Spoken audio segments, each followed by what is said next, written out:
Hey guys, today I have a new project for you and it's a little bit different than my normal videos.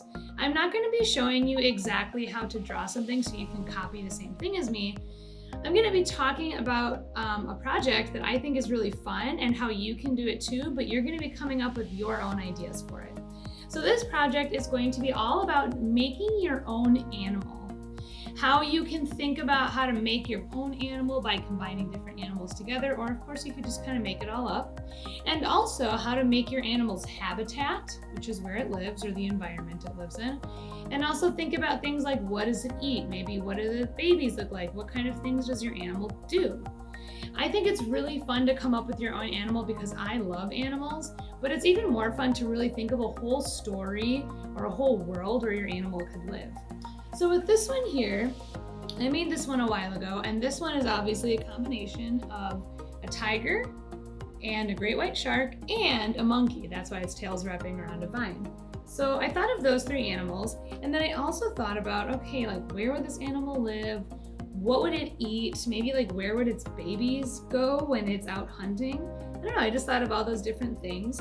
And this one here lives in a jungle or a rainforest. And obviously it's about to eat a fish, and I also drew its little babies up in a tree. So I'm going to talk to you about how you can go about kind of designing your own animal and thinking about those things like where it lives, what it does, and make your own drawing. So you're not going to be exactly copying what I do, but thinking about the things I'm telling you. So for this project, we're going to do some planning before we get started. A lot of artists plan before they start.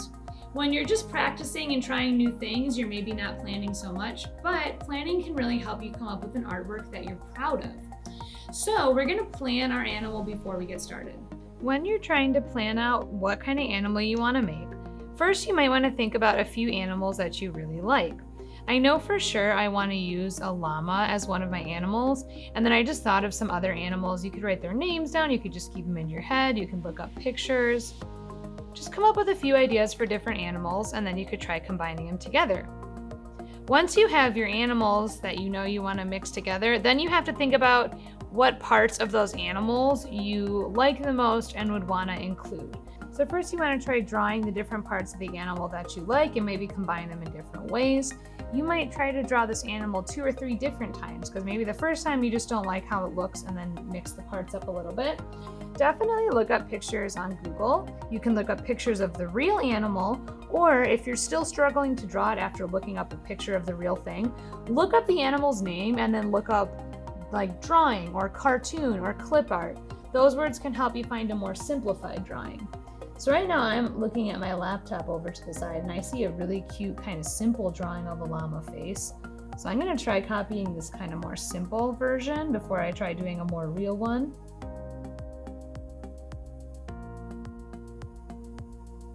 Okay, so I drew the face because I love their faces and their super long neck, so I'm going to draw a super long neck. Okay, and then I'm trying to think, I obviously want to do like the turtle shell. So I'm going to look up a picture of turtle shell, and I looked up cartoon and I got some really good drawings that I can use kind of as a reference.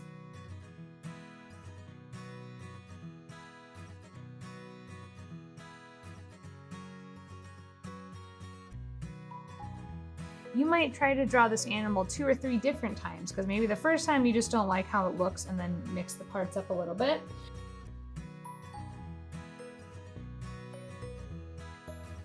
Then you're going to think about where your animal would live. So you could look at one of the animals and decide where that specific animal would live and make it the same for the whole thing, or you could kind of think what would make sense with those 3 animals combined.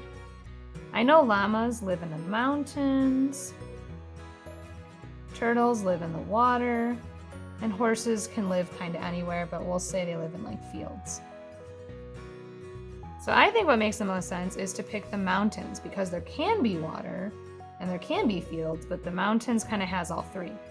So my habitat is mountains. And maybe he lives like by streams. So I could say he lives by streams or rivers. I like to write stuff down because it helps me keep it in my head. You don't need to, but I always think it's a good idea. And then also let's think about, what does it eat? Your animal could be a carnivore, a herbivore, or an omnivore. Carnivores eat meat only, herbivores eat plants only, and omnivores eat both. If I look at these three animals, all three of them only eat plants. So I'm actually deciding that my animal's a herbivore. Of course, it's your made up animal, so it doesn't have to make sense what the animal's is, but I think it kind of helps. Like for example, this animal is obviously a carnivore. He is part shark and part tiger, so it just makes sense. Okay, so now that I have my plan, I know my animal's habitat, the environment it lives in, I know what it eats, and I also kind of know what it looks like. I have my sketch, but I'm probably going to change it a little on this one. I'm going to get started. I recommend that you draw your animal first so that you know like where it's going to be or how big it is, but you might want to draw the setting first, where it lives. So if maybe you have an idea in your head that you want it to be like in the distance more or have like a couple of your animal, it kind of depends on what makes sense for you in your drawing. I'm going to start with my animal first. So I'm going to begin kind of having mine right in the middle. I'm not going to make it huge because if I make it huge, I have no room to do the setting or the habitat that it lives in. But I'm going to draw it right in the middle. Remember, you're drawing your own animal however you want it to look. So don't just draw the exact same thing I am.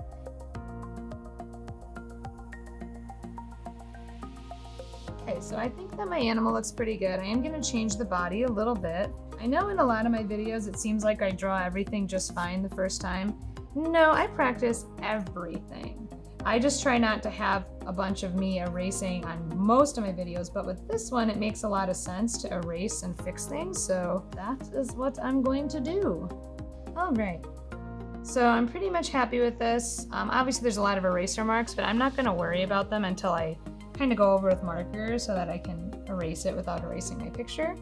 But see how having the sketch helped? I still did have to change it quite a bit, but at least I already had an idea in my head, so I didn't have to erase a ton of times on my final paper and mess it up.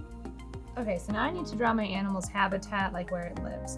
So I'm gonna first start by drawing a bumpy line for the ground since it lives in the mountains. I want the ground to be bumpy. I might draw some little rocks and things like that on the ground.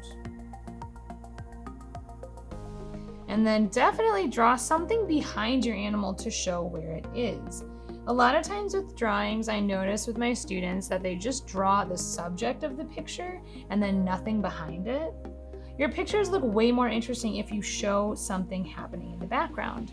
So I'm gonna draw kind of another little ledge back here maybe, with kind of a path that gets smaller. I'm gonna have a kind of curl, and then I'm gonna draw a mountain coming up from that path.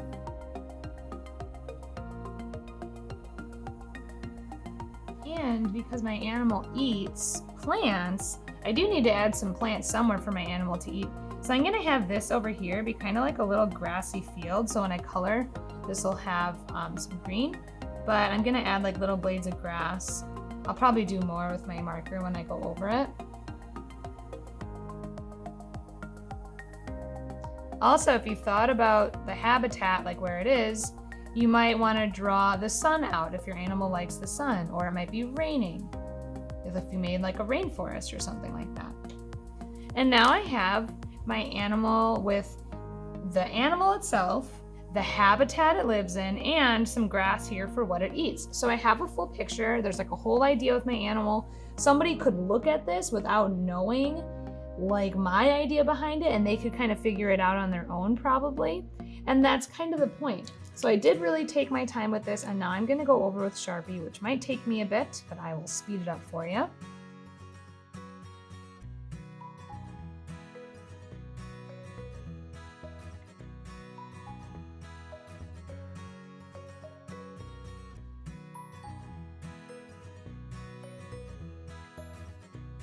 Okay, so I traced everything and now the picture is quite a bit easier to see.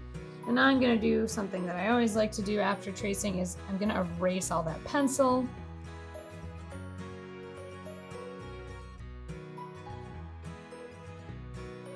All right, and I'm all done drawing my animal. I have my habitat and what it eats. And one thing that's always fun, if you can, is to think of a name for your animal. Now you could just keep it in your head or you could maybe write it somewhere nearby. I was thinking about mine for a bit, and I like to combine the names together like llama, turtle, horse. And I thought of La Torse, which is a weird name, but I don't know, I kind of liked it. I'm gonna write it on this little sun name.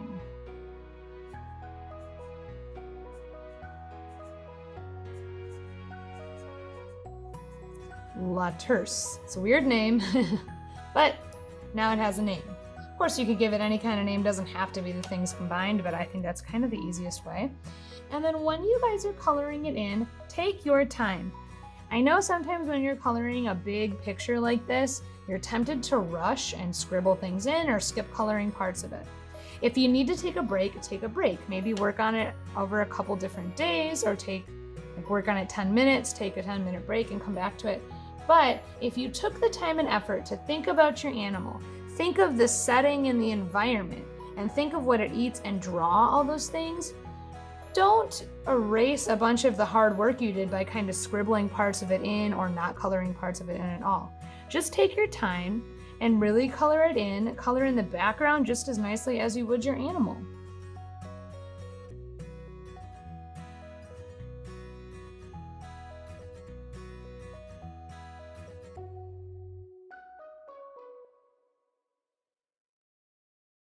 All right, you guys, and I'm all finished coloring in my new imaginary animal and its background. Oh, no, I'm not. Forgot these flowers.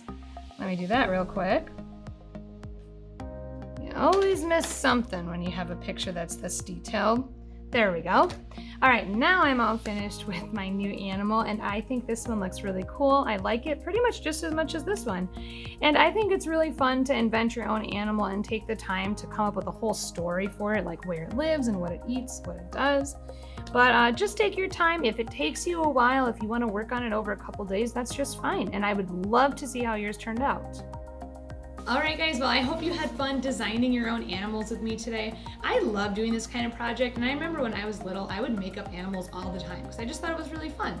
So I hope you had fun with this one, and maybe you're gonna make some more drawings. Maybe you'll make a story to go with your animal. But no matter what you did, I would love to see what you did, so send me a picture of it. Maybe tell me in the comments what animals you combined, and I will see you guys next time for our next video. Bye.